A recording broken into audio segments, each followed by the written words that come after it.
আওয়ামী লীগের সাথে তো জামাতের একটা আদর্শিক দ্বন্দ্ব এবং সেটা আপনারা জানেন যে ঐতিহাসিকভাবেই এবং আমাদের রুমিন আফা যেটা বললেন যে আমাদের সবচেয়ে আমরা সবচেয়ে দল হিসেবে সবচেয়ে বেশি ক্ষতিগ্রস্ত হয়েছে আওয়ামী লীগের দ্বারা। হুম, আমাদের ৫ জন শীর্ষ নেতৃবৃন্দকে ফাঁসিতে ঝুলিয়ে হত্যা করা হয়েছে, শহীদ করা হয়েছে জুডিশিয়াল কিলিংয়ের মাধ্যম দিয়ে, যেটা আজকে এস্টাবলিশড।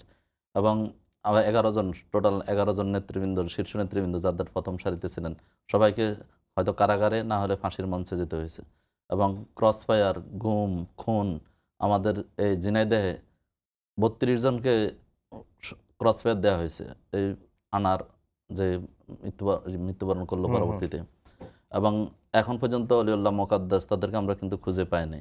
এবং আপনি জানেন যে ব্যারিস্টার আরমান এবং হচ্ছে যে আমান আল আজমি, তারা তাদের সেই কারাগার আপনার আয়নাগরের সেই দিনগুলোর কথা ইতিমধ্যে দেশবাসী জানতে পেরেছে।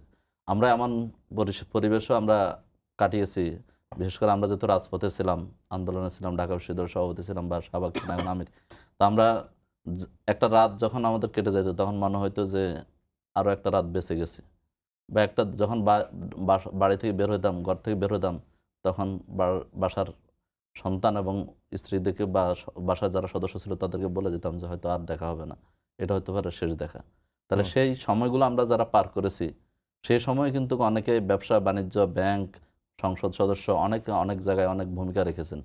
তো তাদের সাথে আমাদের মানে জায়গাটা তো একত্রিত হবে না, এটাই স্বাভাবিক। হুম। এবং আওয়ামী লীগের এই যে আমাদের একটা মিসকোট করা হয়েছে যে আমাদের আমিরে জামাত যেটা বলেছেন, আমিরে জামাত বলেছেন যে আইন হাতে তুলে নেওয়া যাবে না।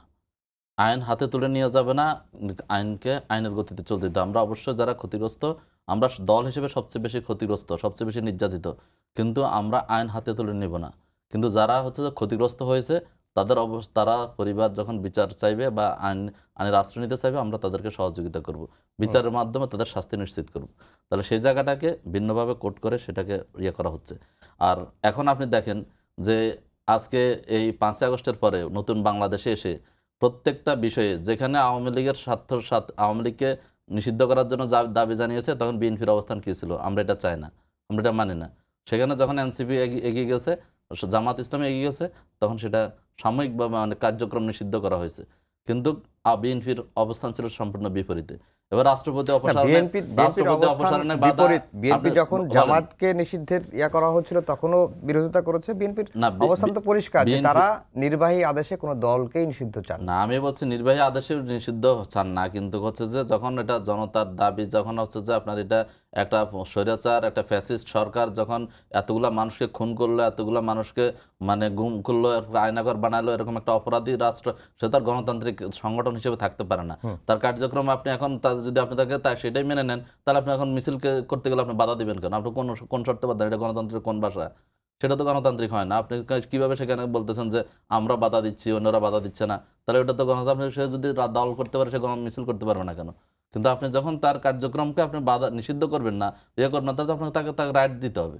সেটা তো এই যখন একটা দল এরা তো গুম খুন এত অপরাধ বাংলাদেশের মানুষকে মানে জিম্মি করে রাখলো 17 বছর, তাদের ভোটার অধিকার কেড়ে নিল, তাদেরকে হাজার হাজার কোটি টাকা বাংলাদেশের ব্যাংকগুলোকে দেওয়ালিয়া করে ফেললো, অর্থনীতি মানে শেয়ার মার্কেট কেলেঙ্কারির মাধ্যমে মানুষ জীবন দিল, আত্মহত্যা করলো। সেই জায়গা অপরাধগুলো আপনি বলবেন যে না, সেটাকে আমরা হচ্ছে যে আইনের করব না, আমরা তাদের নিষিদ্ধ চাই না। আপনি সেখানে বাধা দিবেন। রাষ্ট্রপতি অপসারণে গেলে আপনি বলবেন না, এটা সাংবিধানিক পোস্ট, এটাতে বাধা দেওয়া যাবে না। আপনি যখন সংবিধান সংশোধন করতে যাবে, তখন আপনি বলবেন যে না, সেটাতে ৭২-এর সংবিধান চেতনা, আমাদের চেতনাতে হাত দেওয়া যাবে না। তাহলে এরকম করে তো আপনি প্রত্যেকটা ক্ষেত্রে ক্ষেত্রে জনতা বা বিপ্লবী যারা মানে ২৪ আগস্টের জুলাই বিপ্লবে যারা অবদান রেখেছে, তারা যেটাই চায় সেখানে বিএনপি এসে বাধা দেয়। যখন একটা সংবিধান সংস্কারের ব্যাপারে বা এখন যে এই যে জুলাই সনদ কার্যকর হবে, সেখানেও বিএনপির বাধা।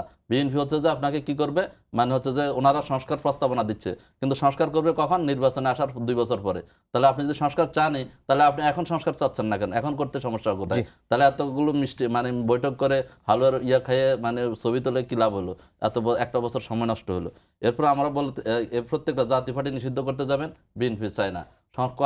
কোনো জায়গায় তাহলে কে পুনর্বাসন করছে? আপনি বিশেষ করে সর্বশেষ এই যে মহাসচিব, বিএনপির মহাসচিব মির্জা ফখরুল ইসলাম আলমগীর, তার যে সাক্ষাৎকার ভারতীয় দৈনিক পত্রিকার সাথে এই সময় সাথে যে সাক্ষাৎকার দিয়েছেন সেখানে তিনি চান আওয়ামী লীগ নির্বাচনে অংশগ্রহণ করুক রক্তের উপর দিয়ে, এই যখন ওর গা তখন মাহফুজ ভাই, পোষায় এটা নাই, তো বিএনপি সেই মুহূর্তে গিয়ে ওনারা একটা বলতেছেন বিবৃতি বলেছে যে এই ইন্টারভিউ যেটা হয়েছে সেটা একেবারে মন গড়া এবং না, বিভ্রান্তিকর। সেটা যাই হোক, তো ছবি সহ এই ধরনের ছবি সহ ইন্টারভিউ আবার দেওয়া হয়নি। দেখলাম যে হ্যাঁ, ছবি প্রকাশ সহ দেওয়া করেছেন, হয়েছে। তো সেটা তো আপনি শুধু বললে হবে না। সাকিব ভাই, আপনার কাছে যেতে চাই যে এই 5 আমাকে আগস্ট আরো দুই একটা পয়েন্ট বলতে, যেমন ডাকসু নির্বাচনের কথা আপা বললেন, ডাকসু নির্বাচনে আওয়ামী লীগের সবচেয়ে বড় ভোট ব্যাংক আমরা জানি যে হিন্দুদের ভোট ব্যাংক, যা একটা সিদ্ধান্ত আপনি অন্যগুলো মেজারমেন্ট করতে পারেন না পারেন, কিন্তু আপনি দেখেন জগন্নাথ হলের ভোট 1200 ভোট পেয়েছেন ওনাদের প্রার্থী, জামাত পেয়েছে 10 ভোট, শিবির পেয়েছে 10 ভোট, তাহলে হিন্দু বা আওয়ামী লীগের ভোট কে পাচ্ছেন? এবং মিছিলে যখনই একটা মিছিল শেষ হয়, শুরু হয় জয় বাংলার স্লোগান দিতে, হয় না, ছাত্রলীগের স্লোগান শোনা যায় থেকে মিছিলগুলো থেকে বের হয় বিএনপির। তাহলে কিন্তু এত এখানে কিছুর পরও যারা বলেন যে জামাত ইসলামী পুনর্বাসন করতেছেন, তারা এদের মানে এখন মজ্জাগত দোষে পরিণত হয়েছে, জামাতকে সবকিছুতে টেনে নিয়ে আসা, জামাতকে লায়াবল করা, কিন্তু নিজের অপরাধটাকে ঢাকার জন্য এটা একটা মাধ্যম হতে পারে।